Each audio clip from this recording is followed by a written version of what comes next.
Good morning everyone. प्रिय विद्यार्थियों, आज हमारा अध्ययन का विषय है उद्यमी के प्रकार, टाइप्स ऑफ एंटरप्रेन्योर्स।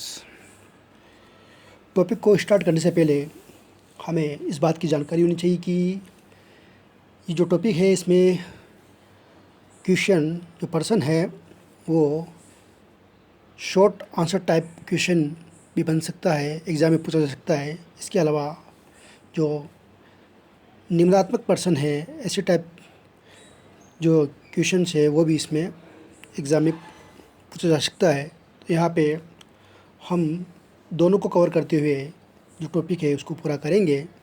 यहाँ पे उद्यमी के प्रकार जो टाइप्स ऑफ एंटरप्रेन्योर्स है उनको विभिन्न विद्वानों ने, इन लेखकों ने उद्यमी के प्रकार को अपने ढंग से बताने का प्रयास किया है। ओके,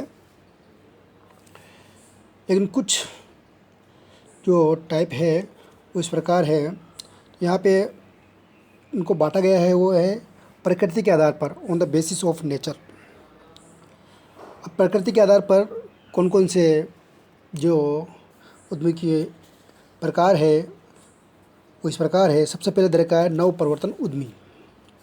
ओके, अब इसमें क्या होता है, इसको हम इंग्लिश में कह सकते हैं इनोवेटिंग एंटरप्रेन्योर्स।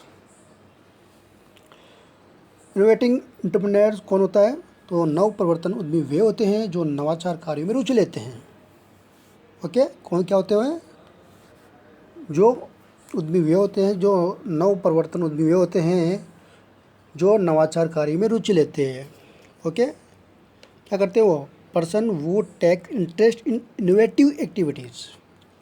हम अन्य शब्दों में बात करते हैं तो जब उद्यमी किसी नई वस्तु उत्पादन की नई विधि, नए संगठन संरचना एवं नए बाजार आदि का प्रतिपादन कर अथवा क्या करते हैं तो प्रतिपादन या प्रयोग करते हैं, तो वे नव प्रवर्तक उद्यमी कहलाते हैं। Okay, in other words, when an entrepreneur propound or use to new commodity, new method of production, new organizational system and new market etc., then he is called in innovator। ठीक है, अब उनके काम क्या क्या हो सकते हैं? तो यहाँ पे एक विद्वान है जिनका नाम है सुम पीटर। वो कहते हैं कि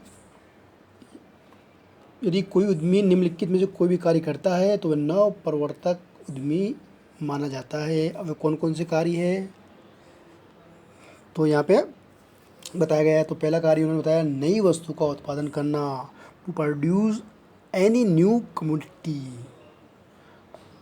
फिर दूसरा बताया उन्होंने उत्पादन की नई विधि का प्रयोग करना, to use new method production.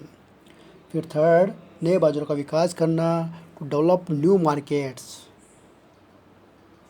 और उन्होंने लास्ट में बताया है कि नवाचार का कोई कार्य करना, to do any other likewise activities of innovation. तो ये उन्होंने बताया। तो यहाँ पे हमने जाना कि इस प्रकार क्या है, तो ये कार्य किया जाता है। तो इसमें हम कह सकते हैं कि जब उद्यमी किसी नई वस्तु उत्पादन की नई विधि, नए संगठन संरचना एवं नए बाजार आदि का प्रतिपादन अथवा प्रयोग करता है तो वो तब क्या कहलाता है? वह नव प्रवर्तन उद्यमी कहलाता है, यानी इनोवेटिंग एंटरप्रेन्योर्स कहलाता है। सेकंड है अनुकरणशील उद्यमी, यानी इमिटेटिव एंटरप्रेन्योर। इसके अंतर्गत क्या होता है कि अनुकरणशील उद्यमी वे होते हैं जो नव प्रवर्तन उद्यमियों द्वारा लागू किए गए सफल नवाचारों का अनुसरण करते हैं और अपने व्यवसायों का संचालन करते हैं। ओके, कौन होते? वो क्या नाम है? इमिटेटिव एंटरप्रेन्योर कौन होते हैं? Two entrepreneur are who run their enterprises by imitating the successful innovation applied by innovative entrepreneurs। Okay, या अन्य शब्दों में कह सकते हैं कि in other word they do not have interest in innovative activities. क्या करते हैं?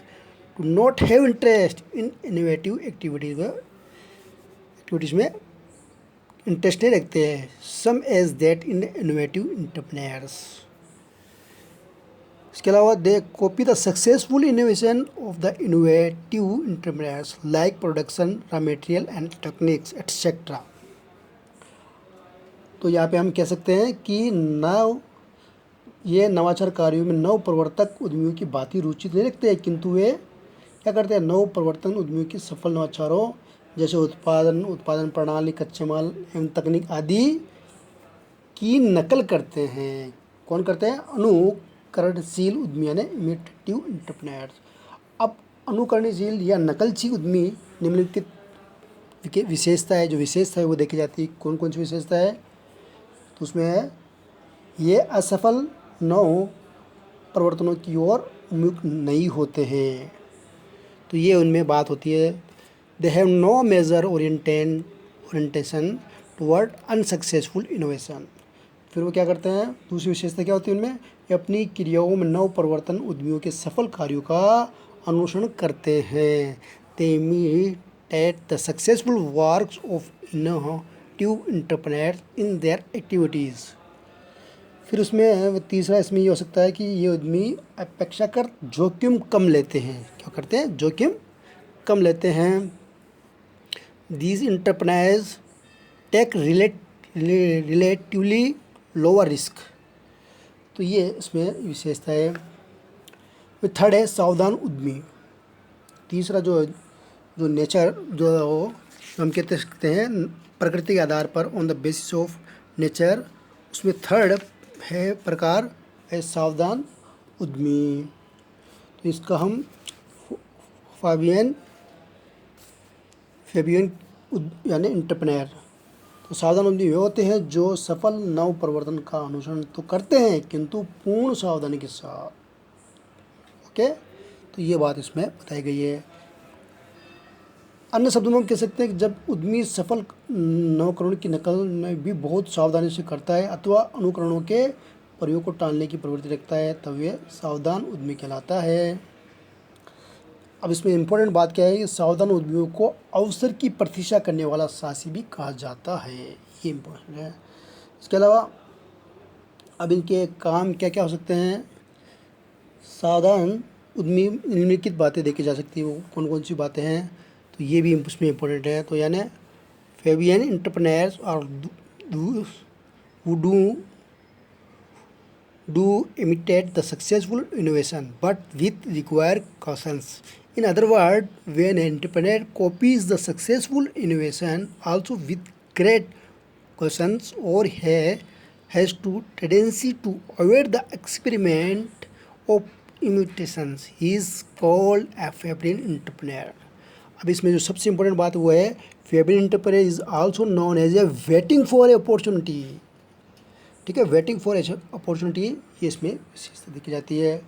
अब इनके कार्य क्या क्या हो सकते हैं? तो इसमें ये उद्यमी जहाँ तक संभव हो पुरानी बात से ही कार्य करना पसंद करते हैं। तो ये इसमें किसमें? सावधान उद्यमी में देखी जाती है। As far as possible such entrepreneur like to work with old method only. फिर दूसरी बात इसमें देखी जाती है कि नई बाज़ारों को अपनाकर वे किसी भी प्रकार की जोखिम नहीं लेना चाहता है। He does not want to take any type of risk by adopting new things। फिर इसमें एक बात और देखी जा सकती है कि ये क्या है कि ऐसे उद्यमी हमेशा अनिश्चितता की स्थिति में रहता है। तो ये भी इसमें है। अब नेक्स्ट है, चौथा है आलसी उद्यमी, ड्रोन एंटरप्रेन्योर। तो आलसी उद्यमी वे होता है जो किसी भी प्रकार के नव परिवर्तन अथवा क्या करता है? आलसी उद्यमी वे होता है जो किसी भी प्रकार के नव परिवर्तन अथवा परिवर्तन को स्वीकार नहीं करता है। दूसरे शब्दों में हम कह सकते हैं जब उद्यमी नवकरणों के प्रति उदासीन हो जाता है और आरामदायक जीवन व्यतीत करना पसंद करता है तो वह आलसी या निष्क्रिय उद्यमी कहलाता है। ड्रोन एंटरप्रेन्योर इज वो does not want to accept any type of innovation or change. In other words, when the entrepreneurs become indifferent toward innovation and want to lead comfortable life alone. क्या करता है, life कौन सी जीना चाहता है, alone, अकेलापन की. Then he is called drone और inactive entrepreneurs. अब उनके काम लक्षण क्या कौन कौन से हो सकते हैं आलसी उद्यमी के वे. तो इसमें नवाचारों के उत्पादन की लागत में कमी लाने, उत्पादन के तरीकों को अपनाने आदि के प्रति तटस्थ या उदासीन, इंडिफरेंट रहता है. ओके, तो ये भी इम्पोर्टेंट है. He remains indifferent to bring down the cost of production through innovation and adopting new method of production. फिर दूसरी उसमें विशेषता ये हो सकती है, ये उसका लक्षण ये हो सकता है कि परंपरा ढर्रे पर ही अपना उद्योग अथवा व्यवसाय को चलाता है. जो पुरानी जो टेक्निक्स है, ढर्रे हैं, उन्हीं पर अपना उद्योग अथवा व्यवसाय को चलाता है. ही ऑपरेट्स हिज इंडस्ट्री और business only with traditional and routine way. Third हो सकता है इसमें, ऐसे उद्यमी किसी भी प्रकार का व्यवसाय के चलते रहने में विश्वास रखते हैं. Okay, such entrepreneurs are interested only to continue their business anyway. तो ये इसमें था. चौथा इसमें हो सकता है कि ऐसे उद्यमी दीर्घकालीन में व्यावसायिक असफलताओं का सामना करते हैं. In the long run such entrepreneurs face business failures. Last इसमें ये हो सकता है कि इसकी उसे अपने व्यवसाय के संचालन में किसी भी प्रकार की जोखिम लेना अथवा चुनौतीपूर्ण कार्य करना पसंद नहीं है. तो ये भी इसमें देखा जाता है. He does not like to take any risk and to take any challenging work in the operation of his business. इसके अलावा उसकी सामाजिक दायित्व के निर्वाह में भी रुचि नहीं होती है. तो ये उद्यमी के प्रकार जिसमें फर्स्ट जो प्रकृति के आधार पर थे वो चार, जिसमें फर्स्ट नवप्रवर्तन उद्यमी, वेटिंग, दूसरा अनुकरणशील या नकलची उद्यमी, इमिटेटिव एंटरप्रेन्योर्स, थर्ड सावधान उद्यमी, फेवरियन एंटरप्रेन्योर, तीसरा ड्रोन यानी आलसी उद्यमी. तो ये चार प्रकार थे. अब नेक्स्ट इसमें और प्रकार है जिसके हम कह सकते हैं जैसे क्रियाओं के आधार पर, बेसिस ऑफ एक्टिविटी, या सामाजिक लाभ के आधार पर, on the basis of social advantage के आधार पर भी प्रकार है, वो हम नेक्स्ट वीडियो में चर्चा करेंगे. Thank you.